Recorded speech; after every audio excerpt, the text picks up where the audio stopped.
সুপ্রভাত বন্ধুরা, আমার একটি নতুন ভিডিও তোমাদেরকে জানিয়ে অনেক অনেক অনেক স্বাগত, অনেক অনেক ভালোবাসা। তো আজ হলো বৃহস্পতিবার, সকাল সকাল দেখতেই পাচ্ছ যে বৃহস্পতিবারে পুজো দেওয়া হয়ে গেছে, কিন্তু আজকে অনেক দেরি হয়ে গেছে ঘুম থেকে উঠতে। মেয়ে ভোরবেলা পর্যন্ত এত জ্বালান জ্বালিয়েছে, তারপর আর কি ও ঘুমিয়েছে। আমার উঠতে উঠতে 7:30 বেজে গেছে। এমনিতেও বৃহস্পতিবার, তার উপর অত দেরিতে উঠেছি, মানে একদম সকালবেলায় চক্ষু চড়ক গাছ ঘড়ি দেখে। তো যাই হোক, পুজো দিয়ে এখন বাজে 10টা। চলে এলাম নিচের ঘরে, এসে মাছগুলো খেতে দেবো। তার মধ্যে মা ফোন করেছিল, বললো যে আজকে বিরিয়ানি করবে যেতে, কিন্তু বিরিয়ানি আর হয়নি। পরে কি ব্লান্ডার হয়েছে সেটা তোমাদের সাথে বলছি। তো এখন বিছানাটা গুছিয়ে নিই, যেহেতু থাকবো না, তো তাড়াতাড়ি করে বিছানাটা গুছিয়ে নিচ্ছে। ওদিকে ও মেয়েকে রেডি করাচ্ছে। তো এখানে বিছানা গোছাতে গোছাতে তারপর আর কি যেটুকুনি কাজকর্ম ছিল আর কি, কাঁথা টাথা সব এক জায়গায় রেখে, যেহেতু সারাদিন থাকবো না, আর এমনিতেও আর একজন তো থাকবেই, মানে আমার বর, ওই ঘর অগোছালো অর্ধেক করে রেখে দেবে। কিছু তো কাজের কাজ করে না, কাজে একদম ওস্তাদ ও, আর আমার মেয়ে একবারে পুরো সমান। তো যাই হোক, এখন এখানে এই জানলাটা খুলে এই জানলাটা বন্ধ করে দিচ্ছি। এখানে এই হাওয়া টাওয়া দিলে না, এখানে টবের মাটিগুলো পুরো একদম বিছানায় ভর্তি হয়ে যায়। তো সেই কারণে সকালে, এখন যেহেতু রোদটাও নেই, বেকার বিছানার এদিকটা রোদও পড়বে না, তাই জন্য জানলাটা খুলে রেখে কী করব। তারপর চলে যাচ্ছি এখন ওই বাড়িতে। এই যে আমি, মেয়ে, ওকে বললাম গাড়ি করে একটু দিয়ে আসো। আমাদের বাপের বাড়ি একদম 5 মিনিটের রাস্তা, কিন্তু যাই হোক, তাও বললাম যে একটু গাড়ি করে। আর এত পরিমাণে রোদ আর সেরকম গরম, মেয়েকে নিয়ে হাঁটা, তার মধ্যে সকালের টিফিনটা মেয়ে এখনও পর্যন্ত খাইনি। মা ওখানে রুটি ভিজিয়েছে, এখনও পর্যন্ত খাওয়ানো হয়নি। তো সেই কারণে আরও তাড়াহুড়ো লেগে গেছে। যেদিন দেরি হয় সব দিক থেকেই দেরি হয়ে যায় আর কি। তারপর এখন ওই বাড়িতে গিয়ে পিসিও আসছে, আমি ছোপি দুজন মিলে ভাবলাম যে এক জায়গায় যাবো, কিন্তু আর যাওয়া হবে না দেখে নাইটি পরেই চলে এলাম। আর ভালো লাগছে না নাইটি মানে জামা পরতে। তো যাই হোক, এখন মেয়ে এখানে চলে এসে দেখো, আর এদিকে রকি ভাই আমাদের দেখে একদম উত্তেজনা ওর চরম লেভেলে। তো যাই হোক, এখন মেয়ে এখানে এসে প্রথমেই না মাকে খোঁজে আগে, দিদি কোথায় বলে। তো এই ঘর ওই ঘর, আর মা প্রত্যেকবার ওর আওয়াজ পেয়েই আগে বলছে যা কোথায়, এরকম বলছে দেখো। তো মা ওর আওয়াজ পেয়েই লুকিয়ে পড়ে, ও বেশ খোঁজে। তো তারপর তো এই ঘর ওই ঘর খুঁজতে খুঁজতে, তো পিসি বললো যে এই ঘরটা দেখতো, এই ঘরে আছে। তো ভাবছে ব্যালকনিতে আছে, ব্যালকনির দিকে যাচ্ছিলো। তো আমি বললাম যে দরজার দিকটা দেখ। তো দরজার এখানে এবার খুঁজে পেয়েছে, দেখো কত আনন্দ। তো যাই হোক, এইভাবেই আর কি আমাদের এখানে সময়টা কাটে। তো এমনি আজকে কোনো প্ল্যান ছিল না, আমি বাড়িতেই রান্নাবান্না করতাম, কিন্তু মা হঠাৎ করে বললো আয়। আর এইখানে শালিক পাখিটা গেছে এখন দোকানে। তো একটা দোকানে গেছে একটা জামা চেঞ্জ করার জন্য। তো মা আর পিসি গেছে, বোন গেছে ওর সাথে কোনো করে, আর আমি আর পুচু এখানে একা একা বসে আছি। আর এই শালিক পাখিটা মায়ের এই যে ওপরের এখানটাতে, ফল সিলিংয়ের এখানে আর কি বাচ্চা দিয়েছে। মায়ের ঘরে পুরো পাখিতে ভরা, একদম পুরো ভেতরটায় পুরো চড়াই পাখি ভর্তি হয়ে গেছে। আর চড়াই পাখির জন্য পাখাও চালানো যায় না, সিলিং পাখা। তো এখানে শালিক পাখিটার জন্য একটা জামা কাপড় মেলা যায় না, যে কটা জামা কাপড় শুকিয়েছিল এখানে, তো এই দেখো এখানে এনে রেখেছি। আর যেগুলো শুকায়নি সেগুলোকে ভাবলাম যে একটু টান টান করে মেলে দিই, ওই জন্য ওই পাশটায় মেলে দিলাম। ও এত পরিমাণে ভয় পাচ্ছে, মানে ও ভয় পাচ্ছে মানে কি কামড়ে দেয় আর কি। তো ওর জন্য মানে আর কি ব্যালকনিতে আসাই পুরো একদম ইয়ে হয়ে গেছে। তো ওদিকটায় মেলতে গেছিলাম, এদিকটায় মেয়ে যেহেতু দাঁড়িয়ে আছে, ও জামা কাপড়গুলো ট্রে ট্রে ফেলে দেয়, তো সেই জন্য ওই দিকটায় মেলে দিলাম। যার যেগুলো শুকিয়ে গেছে সেগুলো এখন ভাঁজ করবো। আর ও ভাবে কি বলতো, আর বাচ্চাটার কোনো ক্ষতি করতে যাচ্ছে, সেই জন্য একদম অল্প বয়স তো, তো সেই জন্য আর কি মায়াও লাগে। কি বলবো, কতদিন হয়ে গেল বাচ্চা দিয়েছে, মানে 1 মাস 1.5 মাস হয়ে গেছে, এখনো পর্যন্ত বাচ্চাগুলো নেয়ও নি।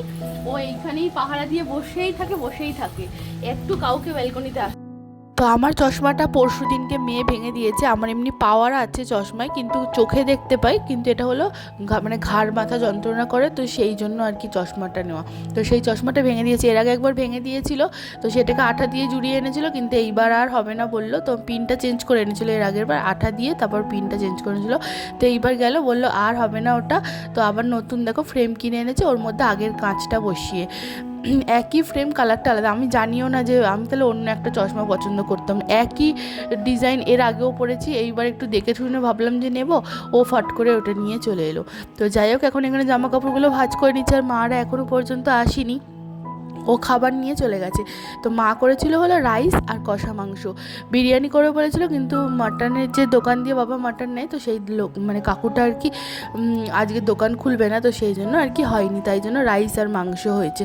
তো যাই হোক, আমি আর একটা গন্ডগোল করেছি, সেটা হলো ও খাবার নিয়ে চলে গেছে। ও বললো যে আমি একবারে তাহলে ওইখান দিয়ে বেরিয়ে চলে যাব, স্নান করে খেয়ে দিই। তো আমি বাবার জন্য যে রাইসটা করেছে মানে নুন আর মিষ্টি ছাড়া, তো সেই রাইসটা আমি ওকে দিয়ে দিয়েছি। আর আমি তারপর পরে যখন মা এসছে আমি খেতে গিয়ে তখন ভাবছি কি যে কী হলো এরকম লাগছে কেন, মায়ের রাইস তো এরকম হয় না। তো আমি বললাম যে মা তোমার রাইসটা এবার কেমন যেন একটা লাগছে। বলছে যে কেন, তখন তাও হচ্ছে এটা তো বাবার রাইস। তো যাই হোক এখন একটা গন্ডগোল হয়ে গেছে, এখানে মেয়ে রয়েছে আর ওদিকে বোনের অনলাইন ক্লাস হচ্ছে, তো সেই জন্য আর কি আমি একাই বসে আছি এখানে। তারপর দুপুরবেলা খাওয়া দাওয়াটা তোমাদের সাথে শেয়ার করা হয়নি, সবাই বৃষ্টি দেখছিলাম। তারপরে খেতে বসে মেয়ে এত পরিমাণে জ্বালাচ্ছিল আর ভিডিওই করা হয়নি। এখন যাচ্ছি বাড়ির দিকে, এখন বাজে 3টে। তো রাস্তায় দেখো বেশ জল জল হয়ে গেছে। আর এখন সন্ধেবেলায় দুপুরবেলা একটু রেস্ট করে তারপর এখন সন্ধে পুজো দিতে এসেছি। পিসিরা আমাদের এখানেই আছে, তো মেয়ে উঠে পড়েছে পিসির কাছে আছে। এখানে আজকে যেহেতু বৃহস্পতিবার তো ধুনো জ্বালা, তারপরে ঘিয়ের প্রদীপ জ্বালা, অনেক কিছুই। তো এই সব নিয়ে মিলিয়ে মিশিয়ে আর কি পুজোটা দিয়ে নিচ্ছি। সব কিছু দিয়ে তারপর ওদিকে মেয়েকে বললাম একটু খাওয়াতে। মেয়ে এত পরিমাণে খাওয়াতে জ্বালাচ্ছে, কেউ খাওয়াতে পারছেই না। প্রত্যেক সময় এক একজনকে দিয়ে ভয় দেখিয়ে এক গাল করে খাচ্ছে, এক একজন এক একবার। এবার রাস্তার মধ্যে নিয়ে গিয়ে ওরকম কি আর হয়। তো যাই হোক এখন এখানে সারা ঘরে ধুনো দিয়ে দিচ্ছি। মেয়ে যখন ছোটো ছিল তখন সন্ধেবেলাটা না ওকে নিয়ে পুজো দিতাম, যেহেতু সারা ঘরে ধূপদীপ দেখাতে পারতাম না, তাই জন্য এখন আর কি এখন তো একটু বড় হয়ে গেছে। ও যদি আমার সাথে থাকেও, আজকে তো নেই পিসির সাথে আছে, যদি আমার সাথে থাকেও তাহলেও ওকে মানে ঠাকুর ঘরে বসিয়ে রেখে আমি ধুনোটা চারিদিকে দিতে পারি। তারপর এখানে কিছুক্ষণ নিচে গিয়ে বসলাম, ওখানে খাওয়ানোর চেষ্টা করছিল ছবি। তারপর এখানে চলে এলাম থালাগুলো তুলতে। তো ঠাকুরের বাটা তুলে তারপর ফুল মালা সব তুলে নিচ্ছি। আর ফুলগুলো না এত টাটকা হয়ে থাকে না, মালাগুলো তুলতেও কেমন লাগে, কিন্তু বাসি ফুল নিয়ে তো আর শোয়া যায় না, মানে ঠাকুরকে শয়ন দেওয়া যায় না। তো সেই কারণে আর কি হয় না, ওরকম অবস্থাতেই আর কি তুলে নিতে হয়। তো এখানে গুড়ি গুড়ি বৃষ্টি পড়ছে, কিন্তু বাসনটা ভাবলাম মাজবো কি মাজবো না, তো ভাবলাম মেজেই নিই। না মাজলে না আমার সকালে খুব প্রবলেম হয়েছে। এমনিতেই সকালে তাড়াহুড়োর মধ্যে থাকি, তার মধ্যে কখন মেয়ে উঠে পড়বে এই পড়বে, আর বাসন মাজতে 10 মিনিট তো টাইম লাগবেই বলো। তো এখানে বাসনগুলো মেজে ভাবলাম যে গুড়ি গুড়ি বৃষ্টি পড়ছে, কিন্তু তার ফল পরে ভোগ করছি। সেই ঠান্ডা লেগেই গেল বৃষ্টির জল মাথায় লেগে। তো এখানে আমি ঠাকুরকে প্রত্যেক দিন 1 গ্লাস করে জল দিয়ে রাখি। বলে যে রাত্রিবেলা মানে যদি জল তেষ্টা পায়, আর গপুরা যেখানে শয়ন দেয়, গপুদের তো আমরা ঘরের ওখানে শোয়াই তো শোকেসের ওপরে, তো সেই শোকেসের ওপরেও গপুদের জন্য 1 গ্লাস জল দিয়ে রাখি। এখানে গপুর হাতের মানে চুড়িটা শুধু থাকে, আর বাকি সব অলংকার খুলে রাখি। তারপর ভাইকে দিয়ে আনালাম ফুচকা। ভাই আর বোন গেছিলো ফুচকা আনতে, ওদেরকে দিয়ে আনালাম। বললাম ফুচকা নিয়ে কেউ খাবে না, আমি আর বোনই খাবো, পিসি খাবে না, ওর গ্যাস হয়েছে। আমি বললাম যে না, সন্ধ্যেবেলা একটু, বৃষ্টির দিন তো, অন্য দিন হলে না খেলেও চলে, কিন্তু বৃষ্টির দিন একটু চপ, একটু মানে ফুচকা টুচকা এইসব না হলে হয় না। আর এদিকে মেয়ে দেখো জল নিচ্ছে, আলু নিচ্ছে, ফুচকা নিচ্ছে, মানে আমাদের দেখা দেখি আমরা যেটা যেটা করছি সেটাই করছে। তো তারপর পিসিরা বাড়ি চলে গেল, আর আমি এখানে মেয়েকে নিয়ে পড়তে বসেছি। তো একটু সকালবেলায় সন্ধ্যেবেলায় আগে দুবার করে বসাতাম, কিন্তু এখন সকালবেলায় সময় হচ্ছে না, তো সেই কারণে আর কদিন তো পড়তে পুরো বসেই নি। মানে মেয়ে যতদিন শরীর খারাপ ছিল ও তো পুরো 1 মাসের ওপর কাছাকাছি পুরো ভুগলো। রোজ মানে বলো, লাইট কুইন মানে, চায়না রোজ মানে, ম্যারিগোল্ড মানে, ডালিয়া মানে, জাসমিন মানে, মানে জ্যাকফ্রুট মানে, ম্যাঙ্গো মানে, গ্রেপ মানে, পাইনাপেল মানে, ব্যানানা মানে, কোকোনাট মানে, পাপাইয়া মানে, ওয়াটারমেলন মানে, লিচি মানে, অরেঞ্জ মানে, স্টার অ্যাপেল মানে, ব্যানানা মানে, আচ্ছা ব্রিঞ্জাল মানে, ব্রিঞ্জাল মানে, এই তো কলা। ব্রিঞ্জাল মানে, পামকিন মানে, পটেটো মানে, আলু, কলিফ্লাওয়ার মানে, পি মানে। মেয়েকে পড়িয়ে টড়িয়ে মেয়ের এখন খাওয়ার সময় হয়ে গেছে, ওকে কিছুটা খাইয়ে তারপর এখানে বাসনগুলো সকাল দিয়ে একদমই বাসন গোছানোর টাইম পাইনি। বললামই যে সকালে মেয়ের খাওয়ার টাইম হয়ে গেছিলো, তাড়াতাড়ি করে ওই বাড়ি চলে গেলাম, বিছানাটা গুছিয়ে যেটুকুনি সামনে কাজ ছিল। তো বাসন গোছাতে গেলে তো অনেকটা সময় লাগে, আর তার মধ্যে মেয়ে দেখো এই দুটো ড্রয়ারই একদম পুরো ভেঙে দিয়েছে। তো মানে এগুলো চেঞ্জ করতে হবে, তো সেই আর চেঞ্জ করবো ওই দাদাটাকে বলে আসছি, কিন্তু ওর সময় হচ্ছে না দেখে আর আসছেও না, চেঞ্জও করছে না।